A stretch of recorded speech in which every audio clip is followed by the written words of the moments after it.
I had hoped that I would have enough time set aside to finish the book when I did this reading, but I'm on the end of my lunch break right now, and I know that it has been a very long time, and I don't want us to lose time on The Nest, our next book.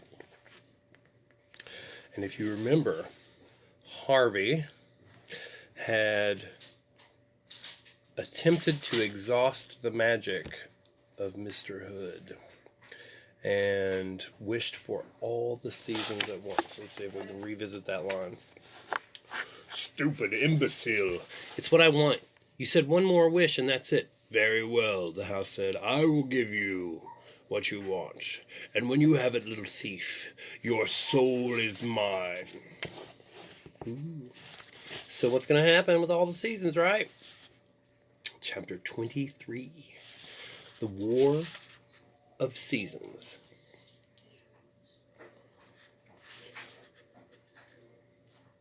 Hood didn't waste any time.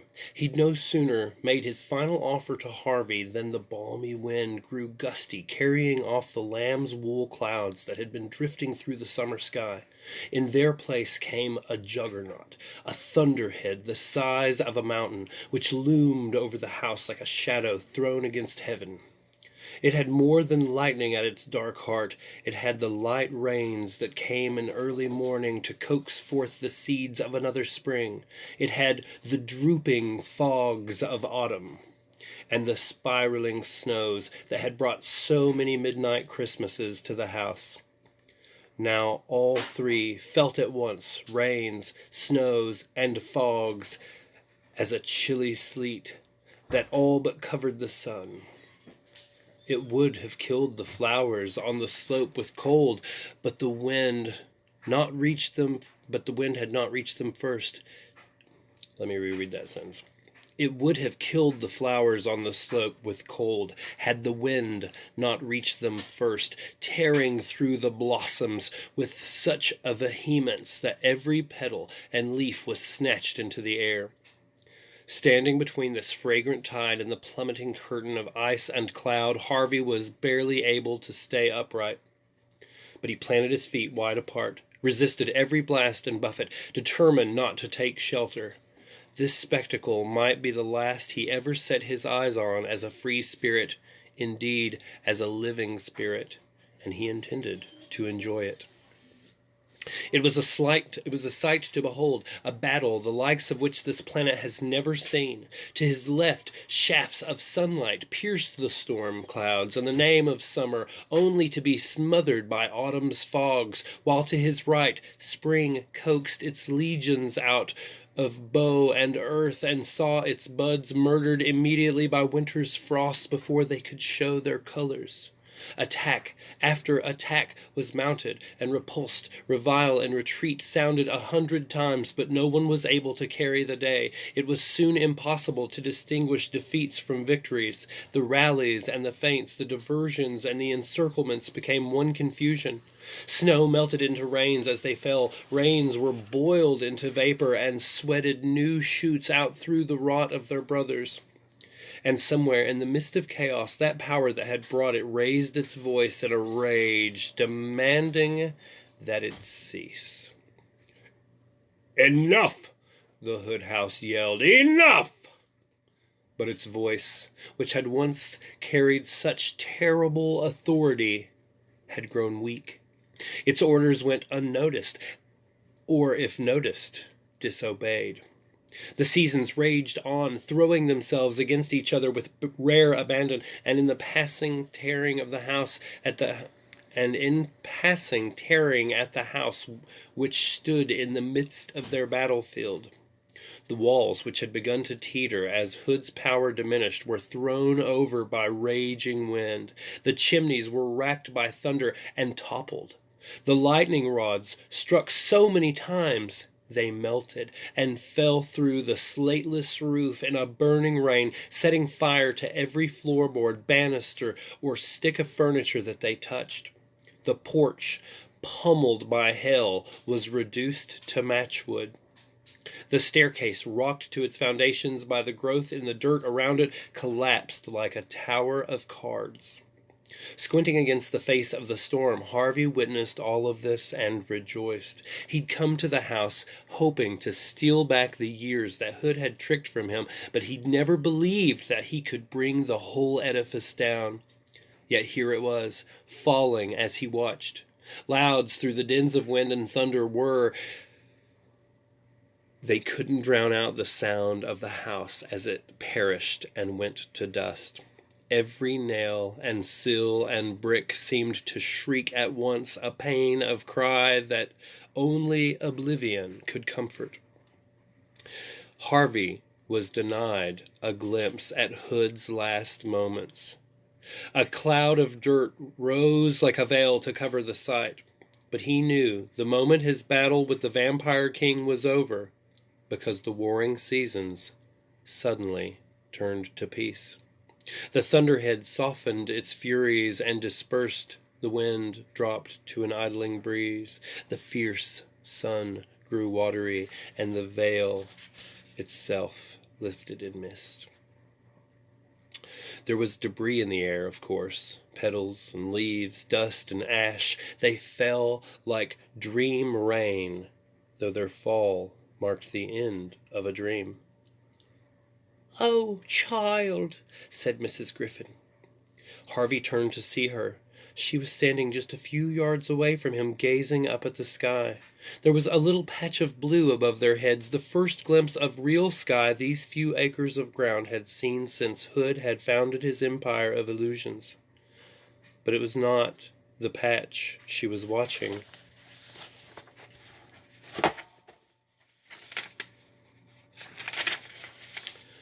It was a congregation of floating lights, the same that Harvey had seen Hood feeding on in the attic, which had been freed by the collapse of the house. They were now moving in a steady stream toward the lake. "The children's souls," she said, her voice growing thin as she spoke. "Beautiful." Her body was no longer solid, Harvey saw. She was fading right in front of him. "Oh no," he murmured. She took her eyes off the sky and stared down at her arms and the cat that she was carrying in them. It too had grown insubstantial. "Look at us," Mrs. Griffin said with a smile on her face. "It feels so wonderful."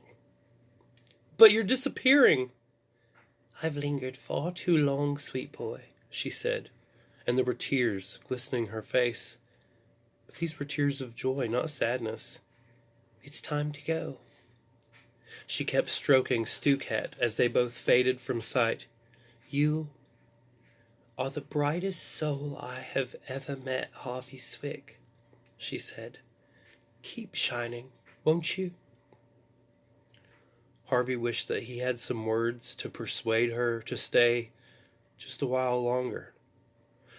But even if he had such words, he knew that it would be selfish to speak them.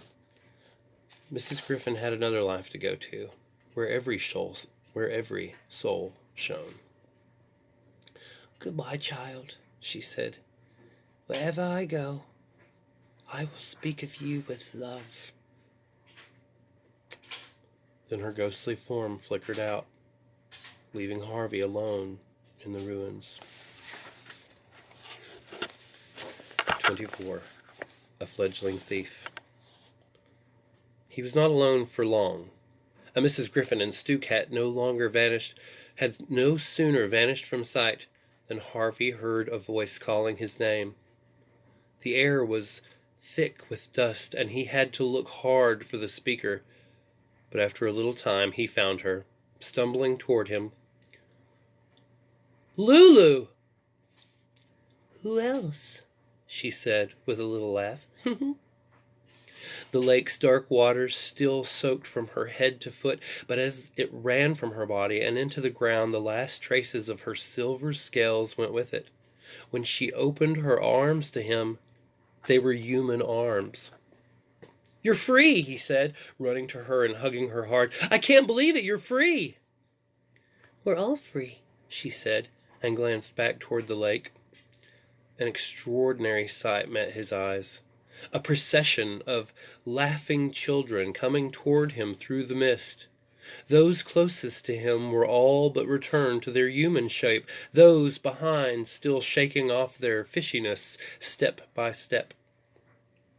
"We should all get out of here," Harvey said, looking toward the wall. "I don't think we'll have any trouble getting through the mist now."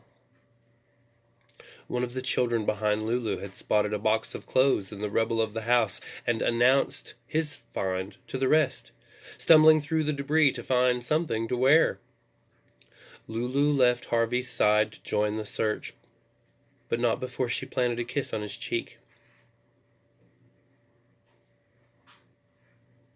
"Don't expect one from me," said a voice in the dust, and Wendell stepped into view, beaming from ear to ear. "What did you do, Harvey?"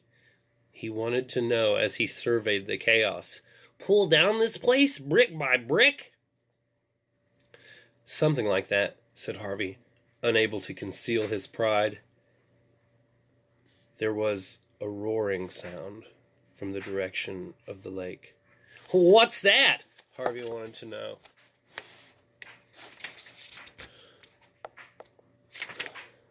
"Oh, what's that?" Harvey wanted to know. "The water's disappearing," Wendell said. "Where to?" Wendell shrugged. "Who cares?" he said. "Maybe it's all being sucked down to hell." Eager to witness this, Harvey walked toward the lake, and through the clouds of dirt in the air he saw that it had indeed become a whirlpool, its once placid waters now in a raging spiral. "What happened to Hood, by the way?" Wendell wanted to know. "He's gone," said Harvey, almost mesmerized at the sight of the vortex. "They're all gone." Even as he spoke the words, even as the words left his lips, a voice said, "Not quite." He turned from the waters, and there in the rubble stood Rictus, his fine jacket torn, his face white with dust. He looked like a clown, a laughing clown. "Now why would I take myself off?" he asked. "We never said goodbye." Harvey stared at him with bafflement on his face. Hood was gone. So was his magic. So how could Rictus have survived the disappearance of his master? "Oh, I know what you're thinking," said Rictus, reaching into his pocket. "You're wondering why I'm not dead and gone. Well, I'll tell you. I did some planning ahead." He drew a glass globe, which flickered as though it held a dozen candle flames, out of his pocket. "I stole a little piece of the old man's magic, just in case he ever got tired of me and tried to put me out of my misery." He lifted the globe up to his leering face. "Well, I've got enough power here to keep me going for years and years," he said. "Long enough to build a new house and take over where Hood left off. Oh, don't look so unhappy, kid. I've got a place for you, right here." He slapped his thigh. "You can be my bird dog. I'll send you out looking for kitty winkles to bring home to Uncle Rictus." He slapped his thigh a second time. "Come on," he said. "Don't waste my time now. I don't—" He stopped there, his gaze dropping to the rubble at his feet. A terrified whisper escaped his throat. "Oh, no," he murmured. "I beg—" But before he could finish his plea, a hand with foot-long fingers reached up from the rubble and snatched his throat, dragging him down into the dirt in one swift motion. "Mine!" the ground cried out. "Mine!" It was Hood, Harvey knew, and there was no other voice on earth that could cut so deep. Rictus struggled with his creator's grip, digging in the debris for some weapon, but none came to hand. All he had was his skill as a persuader. "The magic's yours," he said. "I was just holding it for you." "Liar!" the voice that rose from the debris said. "I was, I swear." "Give it to me, then," Hood demanded. Where shall I put it? Rictus asked, his voice a croak. Hood's hand loosened a little, and he managed to haul himself to his knees. Right here, Hood said, hanging on to Rictus's collar by his littlest digit, while his forefinger pointed to the ground and the rubble. Pour it into the ground. But into the ground. Rictus pressed the globe between his palms, and it shattered like a spear of spun sugar, its bright contents running out between his palms and into the ground in front of him. There was a moment of silence, then a tremor that ran through all of the rubble. Hood's finger let its captive go, and Rictus hurriedly got to his feet. He had no chance to make an escape, however. Pieces of timber and stone instantly moved over the heaps of rubble toward the spot where he had poured the magic. Several lifted high into the air. All Rictus could do was cover his head as the hail increased. Harvey was clear of the flying debris, but might well have made a retreat in those few moments. But he was wiser than that. If he fled now, he knew that his business with Hood would never be finished. It would be like a nightmare he could never shake from his head. Whatever happened next, however terrible, it would be better to see it and understand it than to turn his back and have his mind haunt him with imaginings to his dying days. And he didn't have to wait long for Hood's next move. The hand holding Rictus's neck suddenly let him go, and in a flash was gone from sight. The following moment, the ground gaped, and a form appeared, hunched over as it climbed out of its tomb of rubble. Rictus let out a cry of horror, but it was short. Before he could retreat one step, the figure reached for him, and turned to face Harvey, held out his traitorous servant high. Here, at last, was the evil that built the holiday house, shaped more or less like a man. He was not made of flesh, bone, and blood, however. He used the magic that Rictus had unwillingly provided to create another body. In the high times of evil, Hood had been the house. Now, the other way around. The house, what was left of it, had become Hood. 25. The Vortex. His eyes were made of broken mirrors, and his face of gouged stone. He had a mane of splinters and limbs of timber. He had shattered slates for teeth and rusty screws for fingernails, and a cloak of rotted drapes that scarcely hid the dark heart from sight. "So, thief," he said, ignoring Rictus's painful struggle, "you see me as the man I was, or rather a copy of that man. Is this what you expected?" "Yes," Harvey said, "it is exactly what I expected." "Oh?" "You're dirt and muck and bits and pieces," Harvey said. "You're nothing." "Nothing, am I?" said Hood. "Nothing? Ha! I'll show you, thief. I'll show you what I am." "Let me kill him for you," Rictus managed to gasp. "You needn't bother. I'll do it." "You brought him here," Hood said, turning his splintered eyes onto his servant. "You're to blame."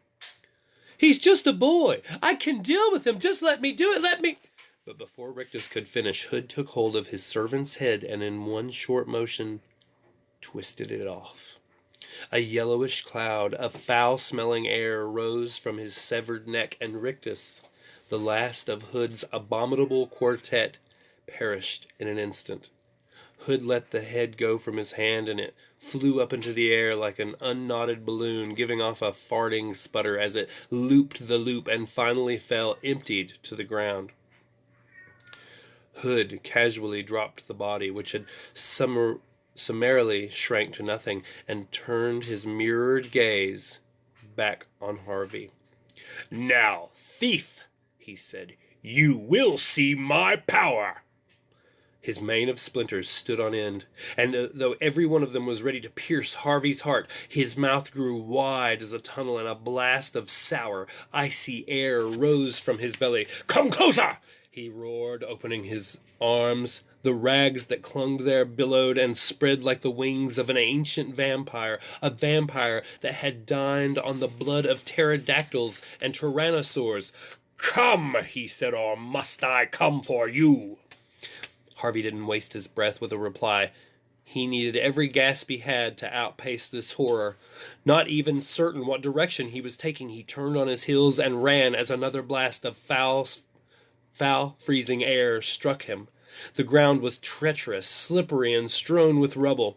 He fell within 6 strides and glanced back to see Hood descending on him with a vengeful shriek. He hauled himself to his feet. Hood's rusted nails missed him by a whistling inch, and had taken 3 stumbling strides from Hood's shadow when he heard Lulu call his name.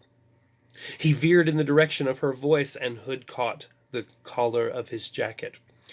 "Got you, little thief!" he roared, dragging Harvey into his splintery embrace. Before Hood could catch better hold, however, Harvey threw his arms back and pitched himself forward. Off came his jacket, and he made a third dash for freedom, his eyes fixed on Lulu, who was beckoning him toward her. She was standing on the edge of the lake, he realized, perched inches from the spinning waters. Surely she didn't imagine they could escape into the lake. That vortex would tear them limb from limb. "We can't!" he yelled to Lulu. "We must," she said back.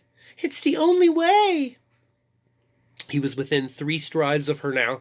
He could see her bare feet slithering and sliding on the slimy rocks as though she forgot how to keep her balance. He reached for her, determined to snatch her from the perch before he fell, but her eyes weren't on him.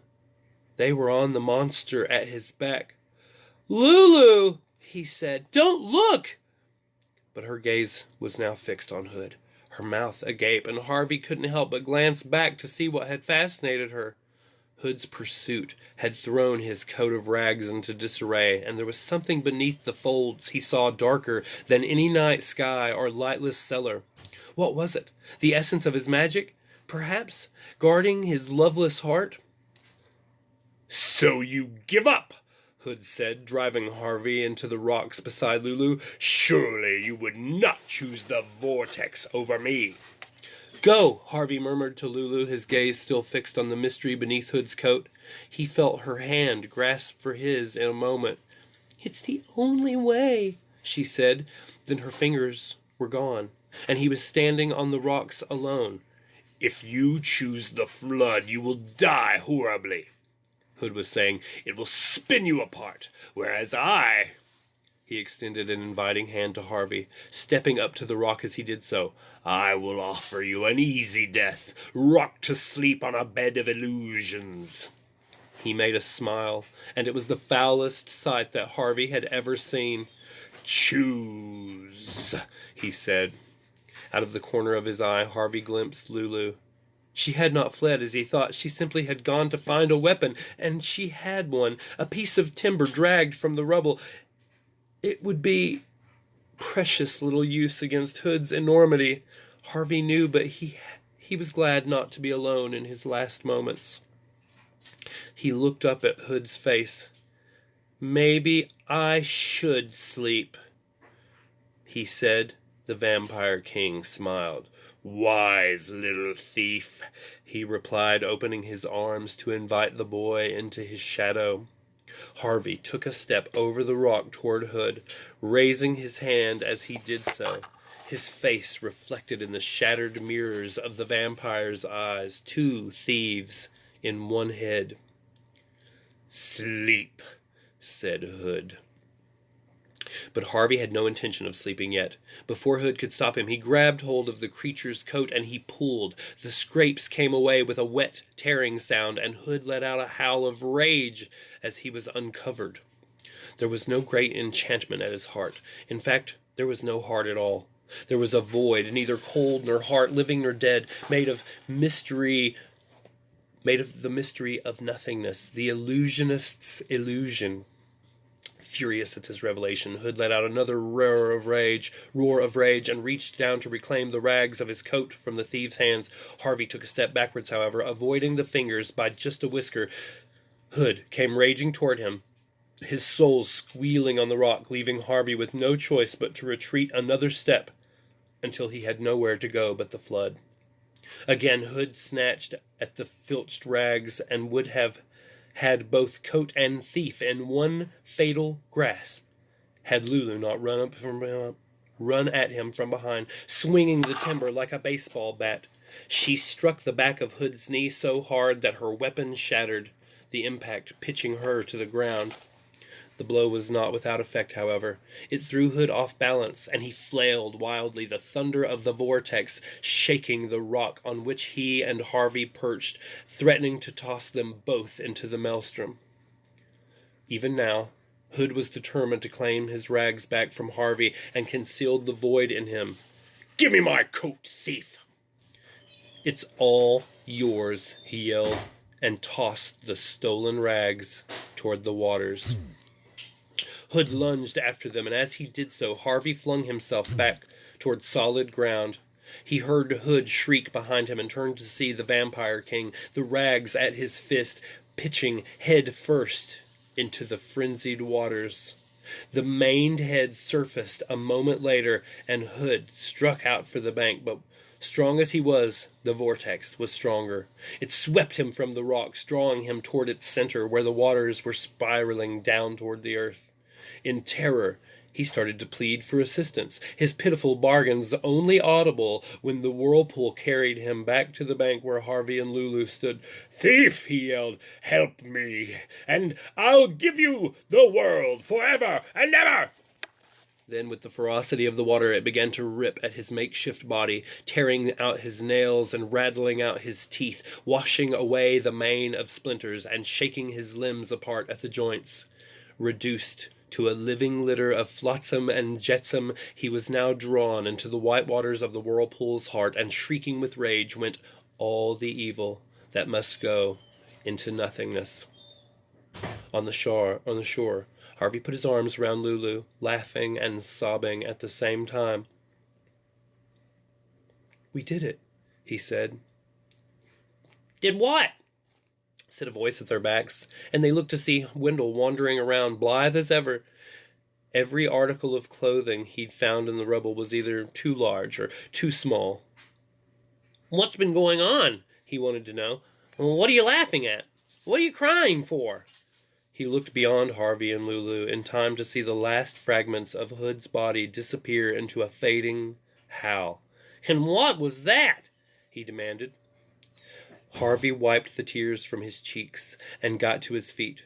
At last, he had a purpose for Wendell's perpetual reply. "Who cares?" he said. Chapter 26. Living Proof.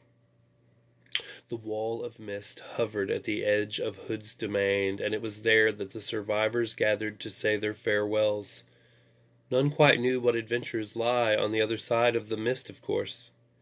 Each of the children had come into the house from a different year. Would they all find that age, give or take a month or two, waiting for them when they returned? "Even if we don't get the stolen years back," Lulu said as they prepared to step into the mist, "we're free now because of you, Harvey."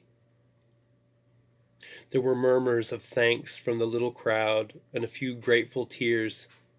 "Say something," Wendell hissed to Harvey. "Why?" "Because you're their hero." "I don't feel like one." "So tell them that." Harvey raised his hands to hush the murmurs. I just want to say, we're probably all going to forget about being here in a little while." A few of the children replied, "No, we won't. We'll always remember you." But Harvey insisted. "We will," he said. "We'll grow up, and we'll forget. Unless—" "Unless what?" echoed Lulu. "Unless we remind ourselves every morning or make a story of it and tell everyone we meet." "They won't believe us," said one of the children. "It doesn't matter," said Harvey. "We'll know it's true, and that's what counts." This was met with approval from all sides. "Now, let's go home," said Harvey. "We've wasted too much time as it is." Wendell nudged him in the ribs as the group dispersed. "What about telling them you're not a hero?" he said. "Oh, yeah," said Harvey with a mischievous smile. "I forgot about that." The first of the children had already braved the wall of mist, eager to put the horrors of Hood's prison behind them as soon as possible. Harvey watched them fading with every step that they took, and wished he had a moment to talk to them, to find out who they were and why they had wandered into Hood's grip. Had they been orphans with no other place to call home, or runaways like Wendell and Lulu, or simply bored with their lives the way that he had been bored, seduced by illusions? I guess he'd never know. They were disappearing one by one until there was only Lulu, Wendell, and himself left on the inside of the wall. "Well," Wendell said to Harvey, "if time is really set right, I guess I'm going to go back a few years more than you." "Yeah, that's true." "If we meet again, I'm going to be a lot older, and you probably won't know me." "Oh, I'll know you," Harvey said. "Promise?" said Wendell. "I promise." With that they shook hands, and Wendell made his departure into the mist. He was gone in 3 strides. Lulu sighed heavily. "Have you ever wanted 2 things at once, Harvey?" she'd asked. "But you know you couldn't have both things." "Once or twice," said Harvey. "Why?" "Because I'd like to grow up with you and be your friend," she replied. "But I also want to go home. And I think in the year that's waiting for me on the other side of the wall, you haven't even been born yet." Harvey nodded sadly, glancing back toward the ruins. "I guess we do have one thing to thank Hood for." "What's that?" "We were children together," he said, taking hold of her hand. "At least for a little while." Lulu tried to smile, but her eyes were full of tears. "Let's go together as far as we can," Harvey said. "Yeah, I think I'd like that," Lulu replied, and hand in hand they walked toward the wall. And at the last moment before the mist eclipsed, they looked around to see each other, and Harvey said, "Home," and then they stepped through the wall. For the first stride he felt Lulu's hand in his, but by the second it had grown faint, and by the third, when he'd stepped out onto the street, it and she had gone completely, delivered back into time, back where they had stepped from all those seasons ago. Harvey looked up at the sky. The sun had set, but its pinkish light still found the ribs of cloud laid high above him. The wind was gusty and chilled the sweat of fear and exertion from his face and spine. Teeth chattering, he started home toward the darkening streets, uncertain what awaited him. It was strange that after so many victories, the simple business of walking home should defeat him, but defeat him it did. After an hour of wandering, his wits and strength, which had preserved him from every terror that Hood could conjure, failed him. His head began to spin, his legs buckled beneath him, and he fell on the sidewalk exhausted. Luckily 2 passers-by took pity on him, and gently asked him where he lived. It was dangerous, he vaguely recalled, to trust his life to total strangers, but he had no choice. All he could do was give himself over to their care and hope that the world he'd returned to still had some kindness in it. He woke in darkness, and for one heart-stopping moment, he thought the black lake had claimed him after all, and that he had drowned in its depths a prisoner. Crying out in terror as he sat up, To his infinite relief, he saw the window at the bottom of his bed, the curtains slightly parted, and heard the patter of rain upon the sill. He was home. He swung his legs out of the bed and stood up. His whole body ached as though he had gone 10 rounds with a heavyweight boxer, but he was strong enough to hobble to the door and open it. The sound of familiar voices drifted up from the bottom of the stairs. "I'm just happy he's home," he heard his mom say. "So am I," said his dad, "but we still need explanations." "We'll get them," his mom said, "but we're not going to push him too hard." Clinging to the banisters as he went, Harvey startled down the stairs, while his mom and dad continued to talk. "We'll need to find the truth quickly," his dad said. "I mean, suppose he was involved in something criminal." "Not Harvey." "Yes, Harvey. You saw him. Blood and dirt all over him. It's not like he's out picking roses, that's for sure." At the bottom of the stairs, Harvey halted, a little afraid to face the truth. Had anything changed? Or were the two people just out of his sight going to be old and frail? He went to the door and pushed it open. His mom and dad were standing with their backs to him at the window, staring out at the rain. "Hello?" he said. And they both turned at the same moment, and Harvey let out a whoop of joy to see that all the griefs and horrors of the house had not been endured in vain. Here was his prize, staring at him. There they were, looking just the way they had before Rictus came for him. The stolen years were back where they belonged, in his possession. "I'm a good thief," he said, half to himself. "Oh, darling," said his mom, coming toward him with open arms. He hugged her first, then Dad. "What have you been up to?" his dad wanted to know. Harvey remembered how difficult it had been to explain everything last time, so instead of even trying, he said, "I was just wandering around and I got lost. I didn't mean to upset you." "You said something about being a thief?" "Did I?" "You know you did," his dad said sternly.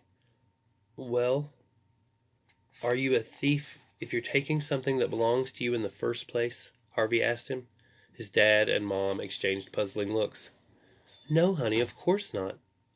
"Then I'm not a thief," Harvey replied. "I think you owe us the truth, Harvey. We want to know everything." "Everything?" "Everything."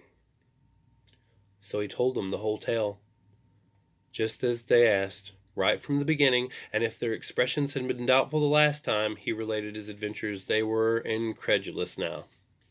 "Do you really expect us to believe this?" his father said, when Harvey was talking about meeting Hood in the attic. "I can take you to the house," said Harvey, "or what's left of it. I couldn't find it last time because it hid itself from grown-ups, but Hood's gone, so there shouldn't be any magic left to hide it with." Once again, his mom and dad exchanged looks. "If you can find this Hood house," his father said, "I think we'd both like to see it." They set out early the following day, and this time, just as Harvey had expected, the way back to the house was not concealed by magic. He found the streets that Rictus had first led him down easily enough, and soon the gentle slope on which the house once stood came into view. "That's it," he said to his mom and dad. "That's where the Hood house stood." "It's just a hill, Harvey. A hill covered in grass." It was indeed a surprise to see that the ground on which so many terrible deeds had been done greened so quickly. "It looks rather pretty," his mom said as they came to the place where the mist wall once had stood. "The ruins are under there, I swear," Harvey said, venturing up to the side. "I'll show you. Come on." They weren't the only visitors there that day. There were several kite flyers playing in the wind on the top of the ridge, a dozen or more dogs romping around, children laughing as they rolled down the slope, even a pair of lovers whispering in each other's ears.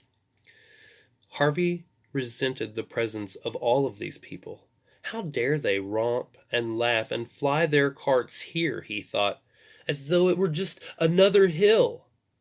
He wanted to tell them that they were cavorting on the ruins of a vampire's house and see how quickly that wiped the smiles off their faces. But then he thought, perhaps it's better this way. Better that the hill not be haunted by rumors and stories. The name of Hood would probably never cross the lips of these lovers, the kite flyers, and whoever. And why should it? His evil had no place in happy hearts. "Well," said Harvey's dad as the three of them climbed, "I guess this house of yours is well buried." Harvey went down on his haunches and dug at the dirt with his bare hands. The ground was soft, and it gave off the sweet smell of fertility.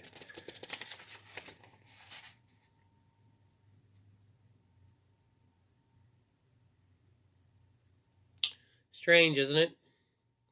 said a voice, and he looked from his labors, both his fistfuls of dirt, and a man a little older than his father was standing a few yards from him, smiling. "What are you talking about?" Harvey said. The flowers, the ground," he said. "Maybe the earth has its own magic. Good magic, I mean. It's buried Hood's memory forever." "How do you know about Hood?" Harvey said. And the man nodded. "Oh, yeah." "How exactly do you know?" "Oh, how exactly do you know?" Harvey's mom demanded. "Our son's here telling us the strangest stories." "They're all true," the man said. "You haven't heard them," Harvey's dad replied. "You should trust your boy," the man said. "I have it on the best authority. He's a hero." Harvey's dad stared at his son with a twitch of a smile on his face. "Really?" he said. "Were you one of Hood's prisoners?" "Not me," the man said. "Then how do you know?" The man glanced over his shoulder, and there, at the bottom of a slope, stood a woman in a white dress. Harvey studied this stranger, trying to make out her face, but her wide-brimmed hat kept her features in shadow. He started to get to his feet, intending to take a closer look, but the man said, "Don't, please. She sent me in her place, just to say hello. She remembers you the way you are. Young, that is. And she'd like you to remember her the same way." "Lulu," Harvey murmured. The man neither confirmed nor denied this. He simply said to Harvey, "I am much obliged to you, young man. I hope to be as fine a husband to her as you were a friend." "Husband? Husband?" Harvey mouthed. "How time flies," the man said, consulting his watch. "We're late for lunch. May I shake your hand, young sir?" "It's dirty," Harvey warned, letting the earth run out of the fingers in his right hand. "What could be better between us," the man replied, "than this healing earth?" He took Harvey's hand, shook it, and with a nod to Harvey's mom and dad, hurried back down the slope. Harvey watched as he spoke to the woman in the white dress, saw her nod, saw her smile in his direction, and then they were both gone, out into the street and away. "Well," said Harvey's dad, "it seems your Mr. Hood did exist." "So you believe me?" Harvey said. "Something happened here," came the reply, "and you were a hero. I believe that." "Then that's enough," Harvey's mom said. "You don't have to keep digging, sweetie. Whatever's there should stay buried." Harvey was about to empty his left hand of dirt, and his dad said, "Let me have that," and opened his hand. "Really?" "I've always heard a little good magic's always useful," came his father's reply. "Isn't that right?" Harvey smiled and poured a fistful of earth into his father's palm. "Always," he said. The days that followed were unlike any Harvey had ever known. There was no more talk of Hood or the house, or of the green hill upon which it stood. The subject was a part of every look and laugh that passed between him and his parents. He knew they had only the vaguest sense of what had happened to them, but they were all three agreed on one thing, and that was it was fine to have this time together. Time would be precious from now on. It would tick by, of course, as it always had, but Harvey was determined that he wouldn't waste it with sighs and complaints. He would fill every moment with the seasons that he had found in his heart. Hopes like birds on a spring branch, happiness like a warm summer sun, magic like the rising mists of autumn, and best of all, love. Love enough for 1,000 Christmases. The end. We did it. Bye.